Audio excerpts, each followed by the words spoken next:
काल दिनांक 22 फेब्रुवारी 2026 रोजी शिवाजीनगर पोलीस ठाणे हद्दीतील कबनूर या गावामध्ये कायदा सुव्यवस्थेचा प्रश्न निर्माण झाला होता। तर सदर कायदा सुव्यवस्था प्रश्नाच्या अनुषंगाने त्या ठिकाणी पोलीस दलातर्फे योग्य तो प्रतिसाद त्या ठिकाणी देण्यात आला व ज्यांनी कायदा मोडलेला आहे त्यांच्यावरती त्या ठिकाणी वेगवेगळे असे 3 गुन्हे दाखल करण्यात आलेले आहेत।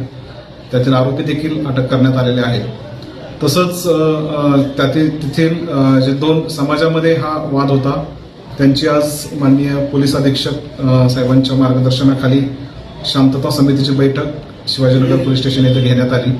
त्यामध्ये गावातील उपस्थित सर्व गावकरी तसेच विविध धर्मीय अशा सर्वांनी मिळून त्या ठिकाणी गावामध्ये इथून पुढे शांततेचं पालन करण्याचा निर्णय घेतलेला आहे। तसेच जे काही मतभेद असतील ते विसरून येणाऱ्या यात्रा उरूस असतील किंवा रमजान असेल वेगवेगळे सण उत्सव ते मिळून एकत्र साजरा करण्याचा त्यांनी निर्णय घेतलेला आहे। तर मी तरी देखील पोलीस प्रशासनाच्या वतीनं सर्वांना आवाहन करतो, आपण जो त्या ठिकाणी शांतता राखण्याचा निर्णय घेतलेला आहे तो सर्वांनी काटेकोरपणे पाळावा आणि पोलीस प्रशासनाला त्या ठिकाणी सहकार्य करावं। कायदा मोडणाऱ्यांची त्या ठिकाणी नक्कीच आम्ही दखल घेऊ, परंतु शांतता राखण्याकरता आपण आम्हाला सहकार्य करावं। जय हिंद।